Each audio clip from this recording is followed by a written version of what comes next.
Piggybacking off my last video about Riot using social status to keep you guys addicted to League, let's talk a little bit more about the actual physiology of status and why it can be such a powerful lever for young men especially. While I think I did a fine job in my last video, I think it's worth going into the mechanics of human evolution and understand the specific reasons why the pursuit of status can be so justifiable for men, and how Riot uses that biological imperative for their own advantage and keep you addicted for the long haul. If you guys are new here, my name is Raybees and I help people develop a healthy relationship with video games. When it comes to teaching people about controlling their addictive tendencies, my content is what I wish I would have seen when I first started out in gaming. This video on the physiological imperatives of chasing social status is part 2 of the video I discussed earlier last week, but you don't necessarily have to watch that one to watch this one. If you guys are interested in learning more about gaming addiction or even alleviating your own addictive tendencies, join my Discord and do the usual YouTube stuff of like and subscribe. So according to Dr. Rob Henderson, who's a relationship psychologist and US Air Force veteran, status, not looks, seem to be the biggest predictor of male success in dating. For men, what is like the, more so than for women, a strong predictor of your sexual success, your romantic success, is your status, right? And status is this sort of amorphous, you can't look at status under a microscope or something, right? It's something that exists in the minds of other people, and people have to agree that you have it, right? Like, you don't get to decide if you have it, other people do. Now, this is a quite important thing to understand because we've evolved to desire status, especially from our fellow men, because that's what usually results in finding a mate and making sure you get to leave a legacy behind. It's an internal biological imperative, one that Riot has gotten very good at abusing. This is why I'm even bothering to make a second video on the same topic, guys. This one in particular is particularly insidious because Riot is taking control of powerful systems that young men especially will have trouble controlling themselves against. See, before my status videos, the addiction levers that we've discussed so far has to do with external stimuli, like how complicated the game is or fucking esports tournaments, right? Using this biological mechanic, Riot is keeping you looping back to the game repeatedly, causing you to think of new and creative ways to justify your addiction as if it's some fucking holy pilgrimage that you're undertaking day after day. As social animals, humans place a lot of significance in their position within the social hierarchy. For both males and females alike, the social ladder is a crucial facet to how we view each other, how we compare ourselves to one another, and ultimately, how we view ourselves as a result of our comparison. This is important going forward in this video. No matter how many times we tell ourselves, stop comparing yourself to others and focus on yourself, king. Comparing ourselves to others is very strongly rooted into our psyche, and it takes years of dedicated rewiring to change the way we perceive value. Now, I'll cover more of that in the later parts of the video, but for now, let's try to understand why climbing the social ladder is a very powerful addiction trigger, and how Riot has basically mastered the art of abusing it to keep people hooked for years, sometimes even decades. Since the dawn of time, males have been tasked with providing resources. The men that have a greater propensity to garner resources and provide for their tribe are seen as higher value, and as a result have more benefits. Since it's important to the male experience, we've developed instinctual ways to measure ourselves against each other, to know how much we measure up and what benefits we'll get as a result of this comparison. Now, there's always this funny saying, comparison is often touted as the thief of joy. That means that humans were cursed to be miserable because comparing ourselves to others is a vital part of the human experience. With this in mind, let's discuss 3 ways that Riot uses the chase of social status to keep your ass addicted. The heinous thing with competitive video games especially, but League in particular, is that it streamlines that chase for social status with the solo queue ladder. Unlike using an intangible feeling of comparison, the ladder gives you a very tangible look on how you stack up against everyone else. They even added another ingenious feature which shows you where you rank in accordance to your fucking friend group. Thank God I didn't have this bullshit when I was in high school, because this would have only fueled my addiction even more. This tangibility is something to keep a close eye on because it's an extremely important facet of how video game companies design their products. By having clear-cut reward systems in place as well as a simple ladder system, players have an easy way of comparing themselves against each other, making the chase for social status that much more prominent and accessible. This is in stark difference to how real life operates. Say you're out with friends, right? Now, when you're out with friends, it's clear that one guy is the clear-cut leader. He might be the biggest or tallest, or the one that talks the most, or the one with the rich parents. However, there's no elo systems on your fucking foreheads telling everyone else what each of your rank is in relation to each other. Figuring out who the leader is amongst the group is a very intuitive process, one humans have evolved to do so by looking at shit like body language and facial expressions. Having that process not only streamlined, but also easily available for everyone else to see at all times creates a perpetual status struggle where people in the same friend groups are often vying to climb the social ladder by climbing the solo queue ladder. Remember guys, I expect explained this in my last video, Riot wants you to equate social status with your rank. That's why your rank will always be public, and Riot has even said in blog posts that they have no plans of making it private anytime soon. Now, why would they? It fuels the addiction even more. It makes people interact with their product even more, so why the fuck would they turn that feature off, right? I'm planning a more in-depth video on tangibility and how it's probably one of the biggest reasons of addiction, especially for competitive genres. So if that's something you guys are interested in, make sure to subscribe so you can stay tuned. Let's talk a little bit more about stimulation,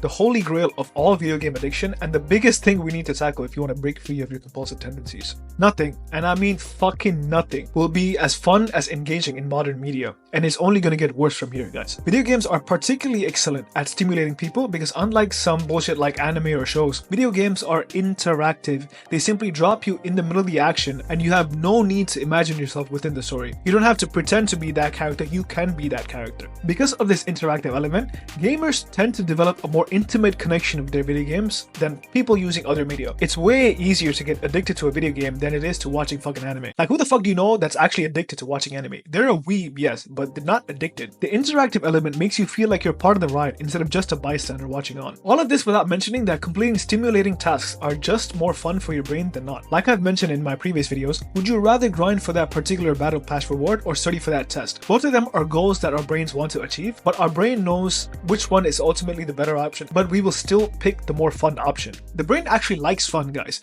and that's another thing that video game devs use to pump as much stimuli for the dopaminergic systems to fry the receptors and keep you from even thinking about anything else. The third way that Riot uses the chase of social status to fuck your ass over is the accessibility factor. Assuming you're at the computer right now, how long does it take you to get into queue? 15 seconds? 10 seconds? Now think about how long it will actually take you to go outside and experience some real life dopamine, like playing fucking pickup basketball or talking to a cute girl. Significantly longer, right? The fact that it's so much easier for you to engage in the media and most importantly reap the rewards of said media is a huge proponent in driving addiction. We can all agree that status is an omnipotent indicator of success within men. It's what determines what kinds of opportunities open up to us in life. However, the catch with success, as with most things that are worth achieving, is that they take a shit ton of time. Look back in your life right now. There's only probably a handful of things in your life that you're genuinely proud that you achieved. And what do those things have in common?